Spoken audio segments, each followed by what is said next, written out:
하나님은 선지자 호세아에게 음행한 아내 고멜을 다시 받아들이라고 하였습니다. 이 사실을 우리는 어떻게 이해하고 받아들여야 할까요? 음행한 아내를 받아들이는 것은 사람들의 입방아에 오르내리며 결국 호세아의 명예가 훼손되는 것이 아닐까요? 조슈아 문은 그의 논문 호세아의 결혼에 나타난 명예와 수치에서 고대 그리스 로마 사회의 명예와 수치 개념을 적용하여 호세아가 아내 고멜로 인해 명예가 더럽혀졌다고 해석했습니다. 그는 하나님께서 우상숭배라는 영적 간음을 저지르는 이스라엘 때문에 사람들에게 공개적인 수치와 굴욕을 받으셨다고 주장하였습니다.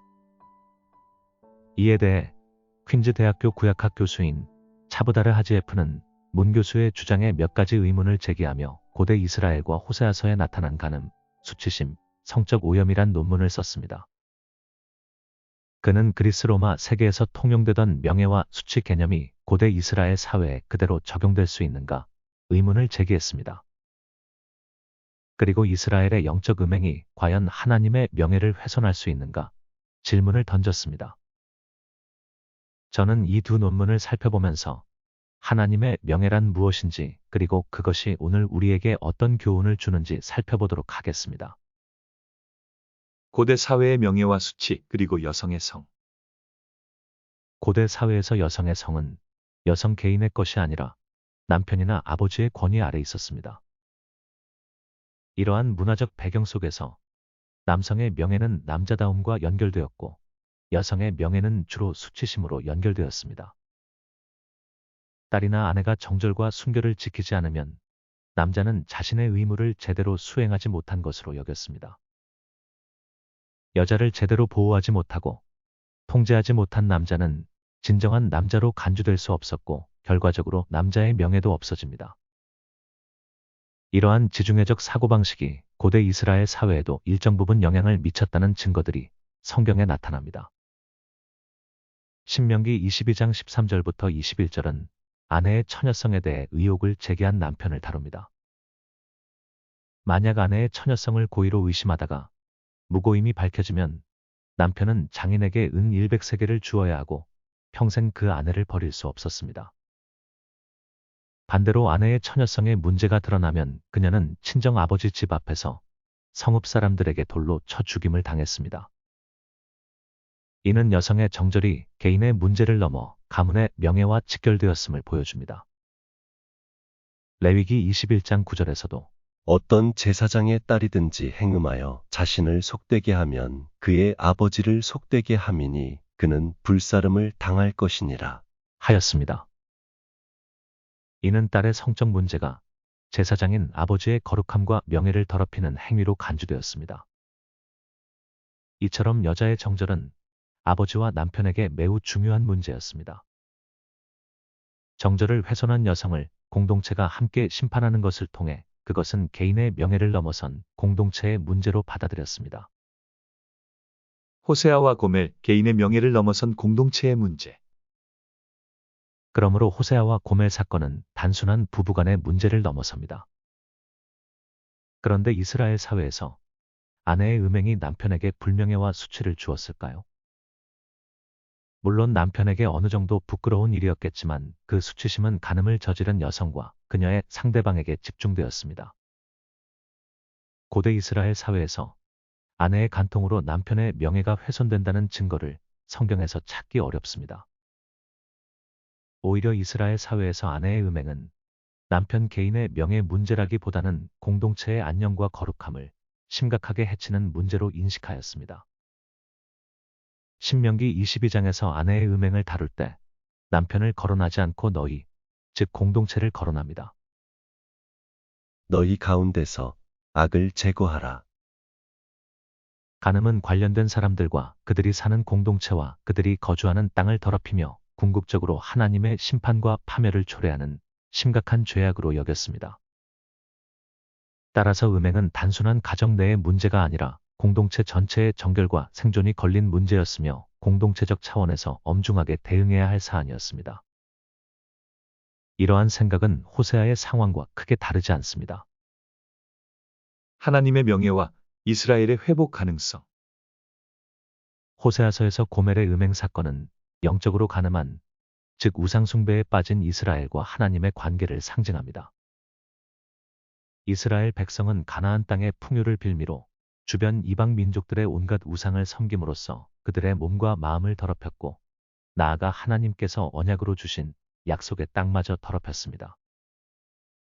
그 결과 이스라엘은 하나님과의 언약 관계를 철저히 파괴하였고, 스스로의 힘으로는 도저히 하나님께로 돌아갈 수 없는 절망적인 처지가 되었습니다.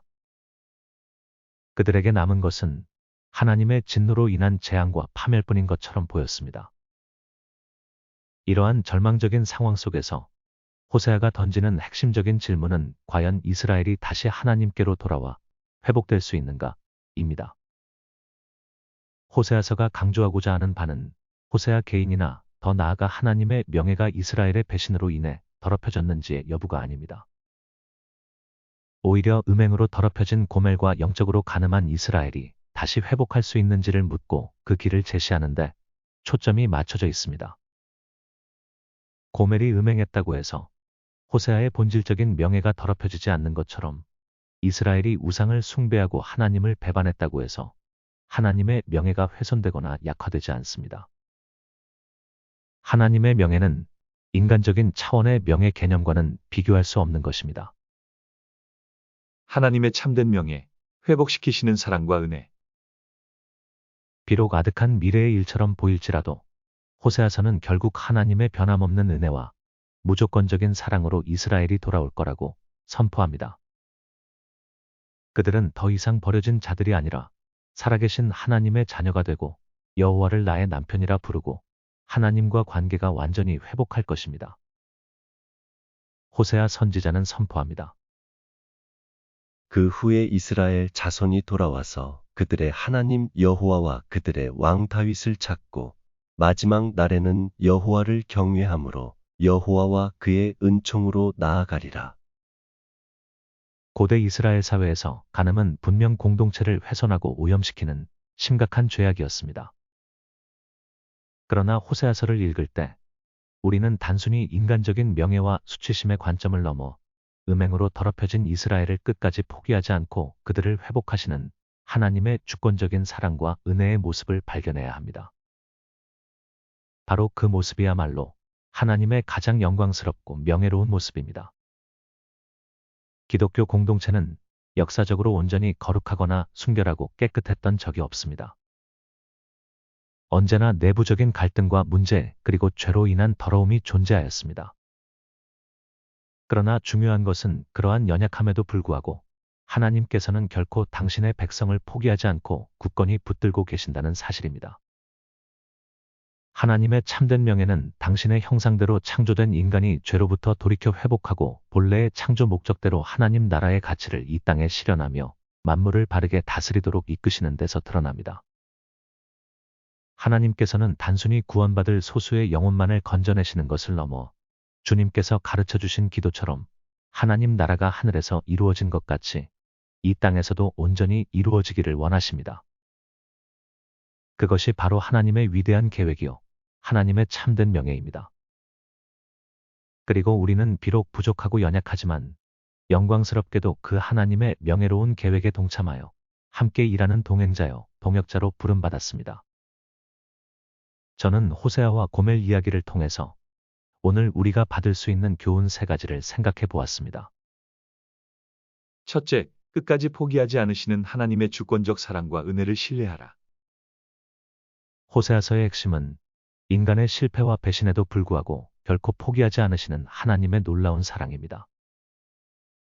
고멜로 상징되는 이스라엘은 하나님을 떠나 온갖 우상을 섬기며 영적으로 가늠했지만 하나님께서는 호세아를 통해 그들을 향하여 변함없는 사랑과 회복의 의지를 보여주십니다. 이는 하나님께서 우리의 어떠함 때문이 아니라 그분의 신실하심과 주권적인 은혜로 우리를 사랑하시고 구원하신다는 사실을 깨닫게 합니다. 현대 그리스도인들은 삶 속에서 넘어지고 실패할 때, 혹은 세상의 가치관에 흔들려 하나님으로부터 멀어졌다고 느낄 때 절망하기 쉽습니다. 그러나 호세아서는 우리가 어떤 상태에 있든지 하나님께서 먼저 우리에게 다가오셔서 회복의 손길을 내미신다는 것을 가르쳐 줍니다. 그분의 사랑은 우리의 행위나 자격에 근거하는 것이 아니라 오직 그분의 긍휼과 자비에 기초합니다. 그러므로 우리는 어떤 상황에서도 하나님의 변함없는 사랑을 신뢰하며 회개와 믿음으로 그분께 나아갈 용기를 얻어야 합니다. 이 사랑은 우리에게 참된 안정감을 주며 다시 일어설 수 있는 힘의 원천이 됩니다. 둘째, 세상의 명예가 아닌 하나님의 구원 계획에 동참하는 것을 참된 명예로 여기라. 세상은 종종 외적인 성공, 사회적 지위, 타인의 인정 등을 명예의 기준으로 제시합니다. 이러한 관점에서 보면 음행한 아내를 다시 받아들이는 호세아의 행동은 명백히 수치스러운 일로 여겨질 수 있습니다. 그러나 호세아서는 하나님의 명예가 세상의 기준과는 전혀 다르다는 것을 보여줍니다. 하나님의 참된 명예는 죄로 인해 망가진 인간과 세상을 회복시키시고 당신의 사랑과 정의를 드러내시는 구속 사역을 통해 나타납니다. 현대 그리스도인들은 세상이 추구하는 명예와 하나님 나라의 가치 사이에서 갈등할 때가 많습니다. 그러나 우리는 호세아의 순종을 통해 때로는 세상적인 수치나 오해를 감수하더라도 하나님의 뜻을 따르고 그분의 구원 계획에 동참하는 것이야말로 가장 영광스럽고 명예로운 일임을 깨달아야 합니다. 우리의 진정한 가치와 명예는 세상적인 성공이나 평판이 아니라 하나님의 부르심에 응답하여 그분의 사랑을 실천하고 깨어진 관계를 회복하며 이 땅에 하나님 나라를 이루어가는데 적극적으로 참여하는 데서 찾아야 합니다. 셋째, 교회는 완전한 자들의 모임이 아닌 은혜 안에서 함께 회복되어 가는 공동체임을 기억하라. 호세아서에 나타난 이스라엘의 모습은 결코 거룩하거나 완전하지 않았습니다. 그들은 끊임없이 죄를 짓고 하나님을 배반했지만 하나님께서는 그들을 당신의 백성으로 여기시며 회복의 길로 인도하셨습니다. 이는 오늘날 교회 공동체에도 동일하게 적용됩니다. 교회는 완벽한 사람들의 모임이 아니라 하나님의 은혜 안에서 함께 치유받고 성장하며 회복되어 가는 죄인들의 공동체입니다. 현대 그리스도인은 교회 안에서나 자신에게서 연약함과 부족함을 발견할 때 실망하거나 정죄하기 쉽습니다. 그러나 우리는 모두 하나님의 은혜가 필요한 존재이며 교회는 서로의 허물을 덮어주고 함께 아파하며 그리스도의 사랑으로 서로 세워주는 회복의 장소가 되어야 합니다. 호세아서가 보여주듯 하나님의 관심은 우리의 완벽함이 아니라 우리의 회복과 성장에 있습니다. 따라서 교회는 판단과 비판보다는 용서와 격려가 넘치는 곳, 세상의 오염으로부터 보호받고 치유받아 다시금 거룩으로 나아갈 수 있도록 돕는 은혜의 공동체가 되어야 할 것입니다. 이러한 교훈들을 마음에 새기고 살아갈 때 현대 그리스도인들은 더욱 깊이 하나님을 경험하고 그분의 뜻을 이 땅에서 이루어가는 복된 삶을 살 수 있을 것입니다. 복음 전파를 위하여 힘쓰는 로고스 커뮤니티를 구독해 주시고 후원해 주시면 감사하겠습니다. 감사합니다.